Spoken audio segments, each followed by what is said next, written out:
talk to you now about Daniel's 70 weeks.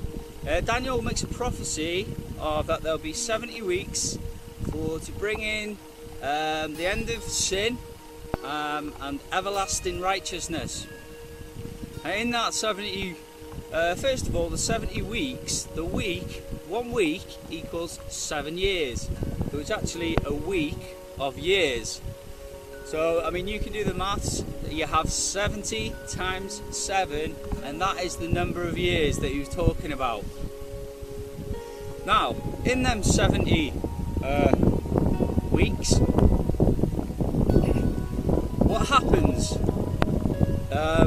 In it, he talks about the rebuilding of the Jerusalem wall. He talks about the rebuilding of the Jerusalem city. He also mentions the sanctuary, which is the temple. Now, the reason I'm making this video is history has repeated itself. If you're an unbeliever, you'll say this is just a coincidence. If you're a true believer, you say this is God is in control. He is the best of planners. Because what happened was, actually I'll continue. You have the wall, the city, the temple, and then in the prophecy, all them are built for the Messiah, the Prince, to come.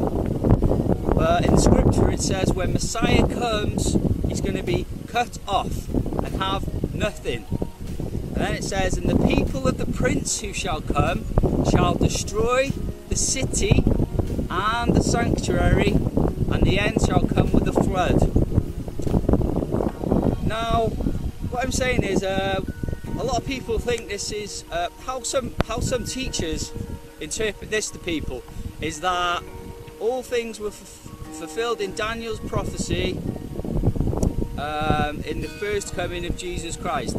Now, they're not wrong, but they're not right, because what's happened is, in God's great power, is that history has repeated itself. Just like the virgin birth, earth and heaven, I've talked about that. It is happening again with this. Yes, they did build the wall, and they did build the city for Jesus. The temple was built when Jesus came.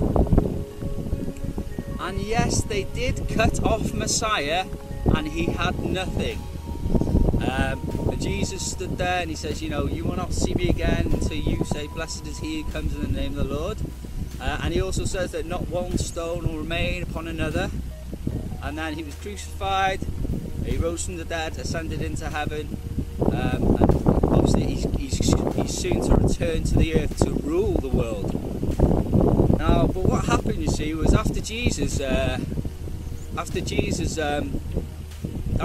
time, actually still in the time of the apostles, the Romans, the people of the Prince, the Roman Empire. So I want you to not forget that either, because people are, who is the Antichrist?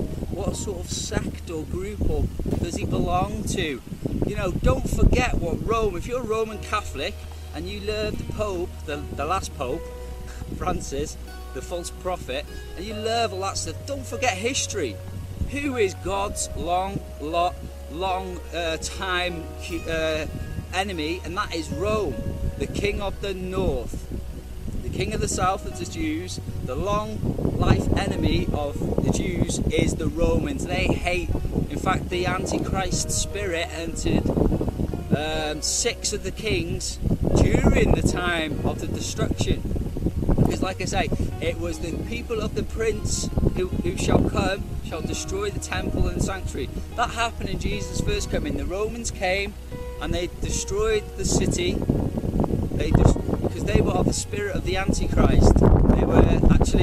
They were the 6 kings, the Flavian dynasty, and they ended with Domitian, which was the same time the book of Revelation was written. And then the 7th king has not come yet, but he is soon to come.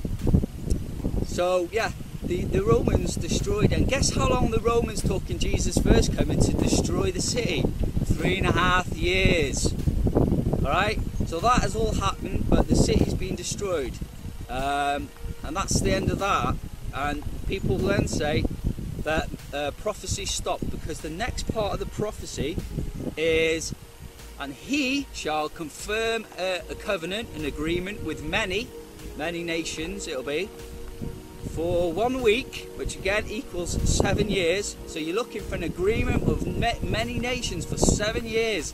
It hasn't happened yet. It's not some secret thing that's happened that the world won't know about it. We're talking about God here. A Bible prophecy. It'll be in your face and you won't be able to miss it. It won't be some secret code or anything like that. So don't let anyone believe that. You will know that this 7-year agreement with many nations has happened. But at Jesus' first coming, where all the Daniel scriptures were being fulfilled, it didn't happen. There was no 7-year agreement made with anyone. So really, the first coming kind of nearly fulfilled Daniel's prophecy. And you know, Jesus Christ gave us the option to be forgiven of sin, but he didn't put the end of sin. You know, Satan's still here, there's still evil spirits in the world. It didn't put an end to sin. And it hasn't brought in everlasting or eternal righteousness, because we're still in the human flesh. When Jesus returns for the 1,000 years, we're all going to be in a glorified body. So we'll live for 1,000 years, and the dead are all resurrected as well. They come with him. So Daniel prophecy in the first coming nearly fulfilled Daniel's prophecy, but the bit we were missing about the 7 years. So that's why people say that prophecy stopped and we're just waiting now for the covenant to be made with many for 7 years. Now that's kind of right, but it's kind of wrong, and I'll tell you why. Is because